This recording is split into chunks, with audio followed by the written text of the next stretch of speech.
ஒரு நாள் ஒருத்தர் எலிசாட்ட வந்து 20 அப்பம், அந்த காலத்துல சப்பாத்தி மாதிரி இருக்கும், அந்த 20 அப்பம் கொடுத்து கொஞ்சம் அந்த கதிரெல்லாம் சொல்லுவோம்ல அதெல்லாம் கொண்டு வந்து கொடுக்குறாங்க. அப்ப எலிசா சொல்றாரு 100 பேரை உட்கார வச்சு சாப்பாடு கொடுங்கன்னு சொல்றாங்க. ஆனா அவங்ககிட்ட இருக்கிறது எத்தனை சப்பாத்தி தான் இருக்கு?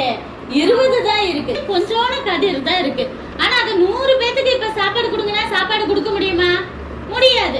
ஆனா எலிசா சொல்றாரு சாப்பாடு பரவாயில்ல, எல்லாரையும் உட்கார வச்சு கொடுங்க அப்படின்னு சொல்லும் போது எல்லாத்துக்கும் ஒரு ஒரு அப்பம் கொடுத்தாலும் 20 பேத்துக்கு தான். ஆனா எலிசா சொல்றாரு சாப்பாடு கொடுங்க, மீதமும் இருக்குன்னு சொல்றாங்க. ஆனா 20 பேருக்கு வச்சு எல்லாரும் திருப்தியா சாப்பிட்டது போக மீதம் இருந்துச்சாம். அப்போ அது தேவன் செஞ்ச அற்புதம். இதே மாதிரி அற்புதத்தை நீங்க எங்க பாத்திருக்கீங்க? புதிய ஏற்பாடுல பார்த்தது இல்லையா? ஏசப்பா செஞ்சிருக்காரா இல்லையா? 5 அப்பம் 2 மீன் என்ன செஞ்சிருக்காரு? வெரி குட், கிளாப் பண்ணுங்க அவளுக்கு. Very good. 5 அப்பம் 2 மீன் எத்தனை பேருக்கு கொடுத்தாங்க? 5000 ஆண்கள் சாப்பிட்டு, பெண்கள் பிள்ளைங்க நிறைய பேர் சாப்பிட்டு, மீதம் எத்தனை கூட நிறைய எடுத்தாங்க? வெரி குட், கிளாப் பண்ணுங்க அவனுக்கு. 12 கூட நிறைய எடுத்தாங்க. ஞாபகம் நம்ம பார்த்திருக்கோம் இல்லையா? அப்போ அதே மாதிரி அற்புதத்தை பழைய ஏற்பாடு காலத்திலேயே எலிசா செஞ்சிருக்காரு.